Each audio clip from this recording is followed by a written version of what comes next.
Okay, welcome to Rock and Roll Shin-Soo Choo B-Sides. So, obviously we have some busy schedules, all of us, but we want to make sure that we're able to get out some more content to our listeners, as well as we kind of keep honing our craft here and feeding the beast that is Rock and Roll Shin-Soo Choo. So this is a B-side episode. I am Gabe Estel, and I'm here with my wonderful co-host, Levi Leach and Jonathan Getz. How you doing, boys? Good evening. Hola. Happy Wednesday. All right, so for this B-side tonight, got something that's topical that generated a little bit of buzz earlier this week, and there was a post on Esquire magazine's website, a blog post, and really the quote that the sort of succinct quote that emerged from the blog post was "Rock is dead," says Gene Simmons, right? So that's really the big takeaway from this. If you go to, we'll post this on our Facebook page, but if you just go to Esquire, just Google Esquire and Gene Simmons, it'll come right up. Haven't had a chance to read it, and actually interviewed by son Nick Simmons. So we're going to talk a little bit about what he said tonight. I'm just going to read I've just pulled like 2 or 3 sentences here from the article, just to give the listeners a little bit of context. The quote reads, "Rock is finally dead." This is Gene speaking here. "I'm so sad that the next 15-year-old kid in a garage someplace in St. Paul that plugs into his Marshall, wants to turn it up to 10, will not have anywhere near the same opportunity that I did. He will most likely, no matter what he does, fail miserably." Okay, and there's more to the interview, but I think that that quote probably sort of sums up the gist of it. So I know you guys got a chance to read the blog post as well. So the big question is, dead. I think that sort of the common reaction among a lot of people is, no, I like this band. They're good. They kick ass.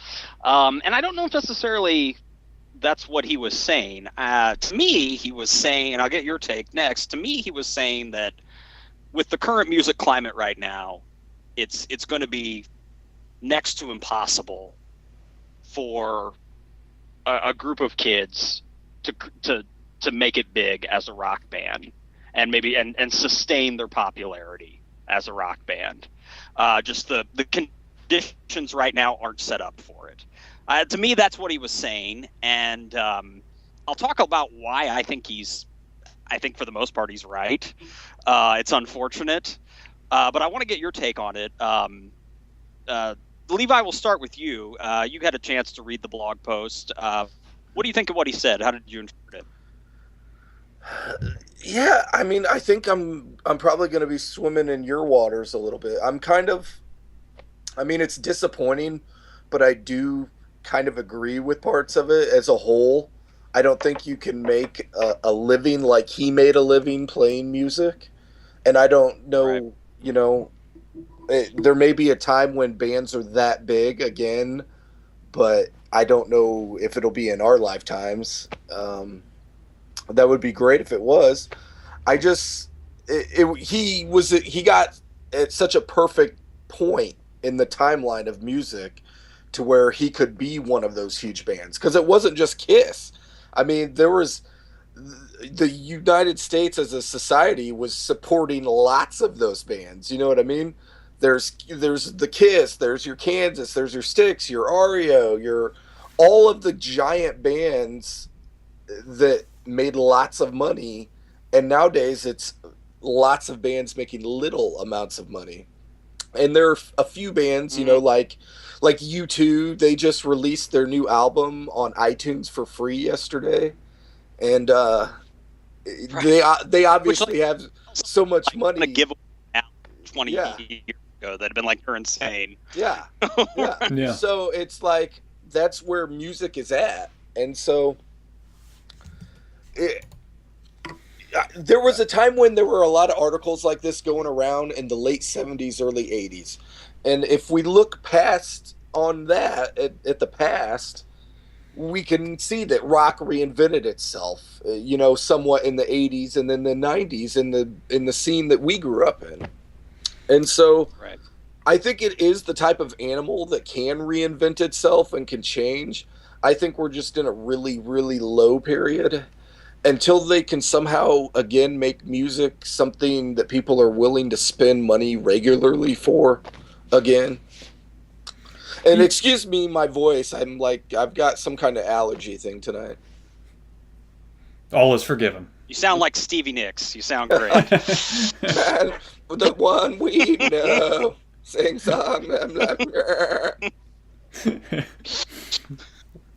Yeah, I mean, Okay, now you sound like Stevie Nicks making love to Mr. Ed. All right. Anyway. Sorry, Jonathan. Yeah.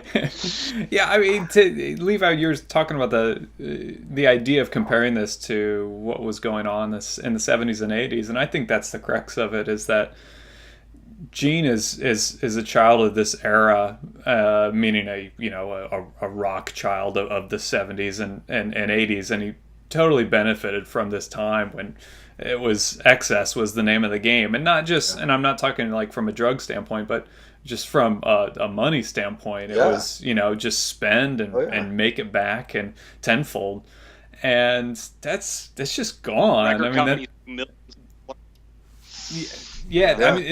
it's not gonna happen anymore.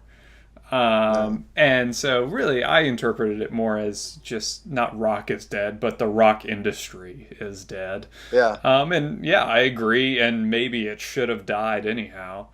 I think in my opinion it's never been more fruitful, Gabe. Like you said, it's the first thing you want to think of is, hey, well, I like all these bands, and yeah, it's true, and we're totally spoiled. Really good music being made right now. It's just right. It's just not going to it's not going to make the bands rich.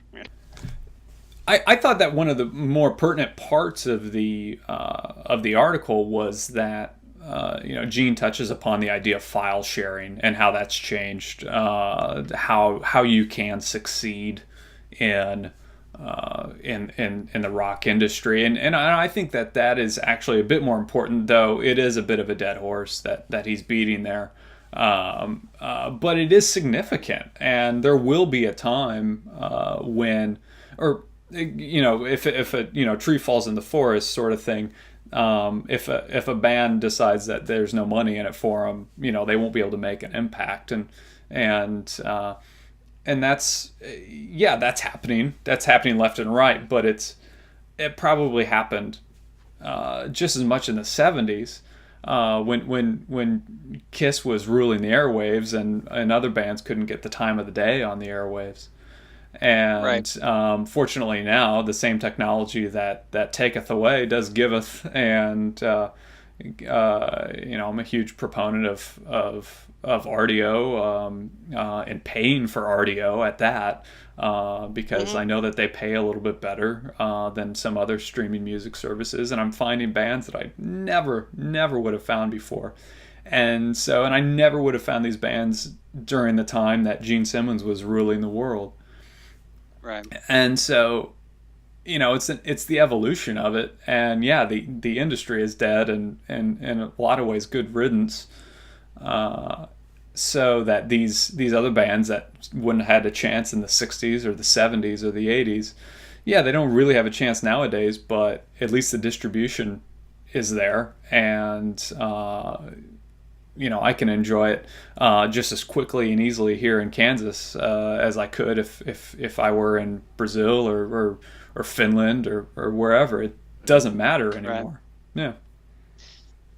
It's become more accessible, certainly. It's never been a better time to be a music consumer. It's pretty much what we've always wanted. Pretty much a music library at our fingertips. It's there now. Yep.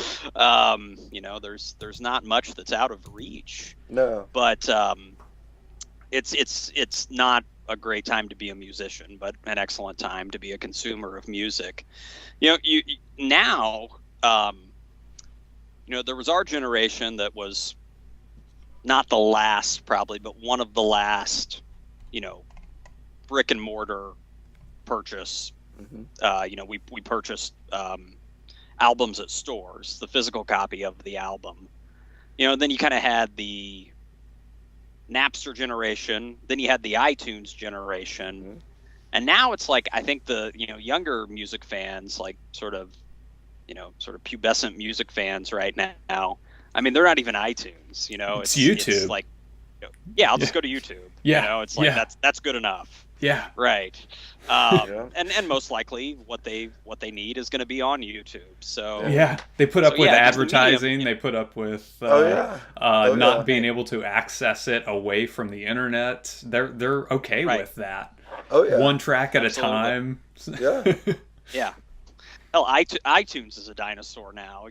I mean. Oh, totally. Totally. Yeah. Right. Yeah. It's crazy. Yeah. So it's the media, sort of, I don't know, the vehicle for consuming music keeps changing. I think that a lot of people I mentioned that they took issue with his words because they'll give you an example of dozens of bands that are really good right now, and that's true. But I would argue that there's probably never going to be like another Pearl Jam. I mean, there might be somebody that makes music just as good as Pearl Jam, but like, there's never going to be anybody that reach a rock band that probably reaches that many people and garners that level of success. Right. Yeah. As I was band thinking about specifically, do you mean? Yeah. Yeah. Yeah. As I was thinking about, this podcast, thinking about this episode, I should say, I was trying to think of like, okay, which rock bands have become big in the last 10 years. And the only ones that I could think of were the Arcade Fire, the Black Keys, and Kings of Leon. That I would consider to be big bands. Like, they play arenas. Mm-hmm. And they became big sort of in the they became big in the digital era. For whatever, you know what I mean? Whatever that means. And I think, aside from Kings of Leon, I think all those bands are good. I don't know if the Arcade Fire will be playing arenas in a couple years. I mean, I hope they do. I mean, they're a good band. I hope they stay successful. But I would say that the likelihood of them sort of maintaining this level of success, at least in ticket sales goes, is probably unlikely, just because tastes are so fickle. And I don't know. Just I don't necessarily know if I see them level of success that they've had so far. And the difference between them and I'm not going to speak for them, but I gather that the difference between them and somebody like Gene Simmons is that they would be okay with not playing arenas. Right. Sure. It's not about how many different ways can we market Arcade Fire, and I think that's what Gene Simmons kind of is just totally neglecting in his comments. He does have a vague knowledge of rock post 1990, in that he mentions Nirvana and then he mentions Tame Impala, which is the weirdest band reference I would have expected in that article. I think his kid was in. Right. So it tells me that Gene really he doesn't have a great knowledge of rock post 1990, and I mean, he has knowledge of the industry. He's probably has the greatest knowledge of the industry than anybody in the industry. But when it comes to, these bands, he is dating himself a little bit by claiming that Nirvana is the only band of consequence. And whatever that means, I mean, what does that mean? If Nirvana came out, 10 years prior or 10 years after, do they make the impact? I doubt it, because it's a time and a place. It's absolutely. Yeah, it's catching, magic in a bottle. And that's not to take away from, how good they were. But that has a lot to do with it. And if Kiss came out now, sorry, you might get a 2-album deal and that's it. Yeah, absolutely. I guess what I'm sad. What saddens me the most is you record label. We used to bitch about record labels, a lot, or I mean, artists in general. Like probably the biggest complaint was, they sometimes forced artists to kind of compromise their sound in order to be more commercially viable. But also, in defense of record companies, they also gave you a lot of money so you could make a record. Like they took a gamble on you. I mean, they bought you guitars and Marshall amps. And it's like working for the mob. For studio time. What's that? I said it's like working for the mob. They made you a made man. Yeah, but you got to pay them back eventually. Right. Yeah, you do. But they're, the things that probably a lot of artists and maybe even fans, me included, all the things we would have said about record companies 20 years ago, I sort of yearn now for. It'd be nice if some of the bands I liked got that level of support. Oh yeah. Oh, definitely. But at the same time, it can be a time. Recipe for disaster for a lot of bands to get that kind of money up front. Right. Yeah, bad things happen with that amount of money. Yeah, they can. Yeah, they can. Yeah, I would argue though that you can. You've got a little more time to make a record. You don't have to pay for it on your own dime. But nowadays, I mean, yeah, it's you're happy if you see a new record from your favorite bands once every 2 years, if not 3 or 4 years. Oh, yeah. Right. Forget about that every year stuff from the 60s and 70s. Yeah. And that's okay. There's a lot of music out there. That's okay. Find them on the road all the time. You can find them on tour all the time. Yeah, where they're making more of their money anyhow. Yeah. I mean, you've, you'll, in a large market, in Chicago, I'd say it's almost guaranteed that a lot of the bands I like are going to come around twice annually. Yeah. I mean, if not, maybe even 3 times. Yeah. I don't know. Yeah. We're spoiled in that sense, no doubt. So I'm spoiled in that sense. Yeah. Right.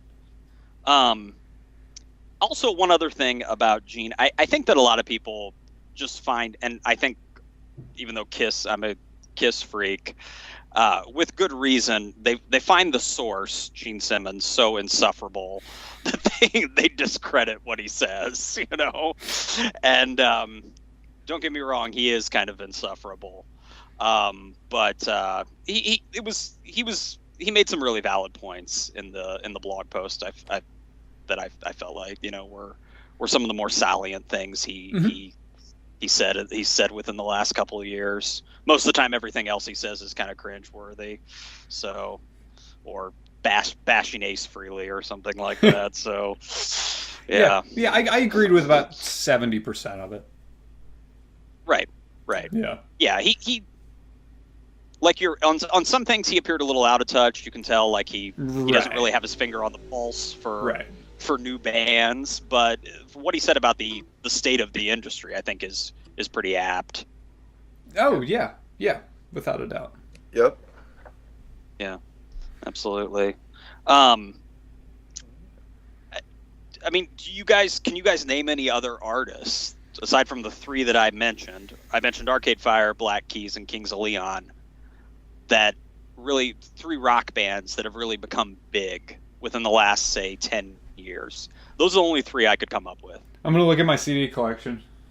Yeah. That's it. I mean, I can't think of anybody else. No, Like going from like not a lot of people knowing about them to playing an arena. No, I Yeah. mean, there've been a lot of people in between, sort of, but those are the 3 that I can think of. So. Yeah, I agree with the last 10 years. Yeah. Right. No. And I don't think by any means those are the 3 best bands playing music right now.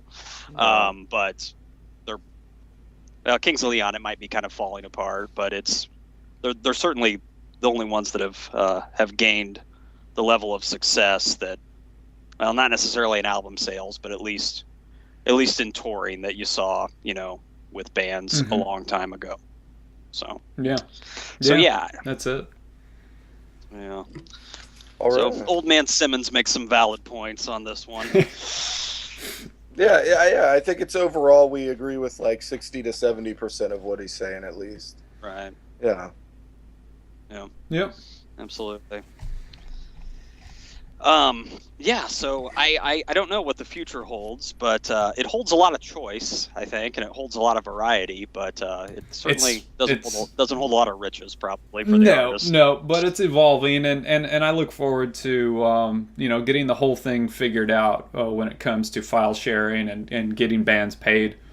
If it comes down to subscription based listening for the majority of listeners, where you're paying $50 a year to have unlimited access to all new releases and archive releases. I think the industry would be ecstatic to be guaranteed $50 a year from a majority of people who are consuming music.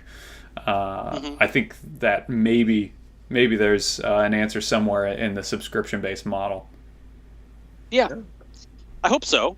For the artist's sake, I certainly hope so. Yeah. But for my record store's sake, I'm happy to go down and buy the hard copy as well. Yeah. Right. Yeah. It's I mean, just a physical copy is going to be a niche market. Yeah. Cool. Yeah. All right. Excellent. That's about. Yeah. I think we can close the book on that topic. Thanks for watching, everybody. Yeah, thank you, and we will see you soon again with some more B-sides, so stay tuned.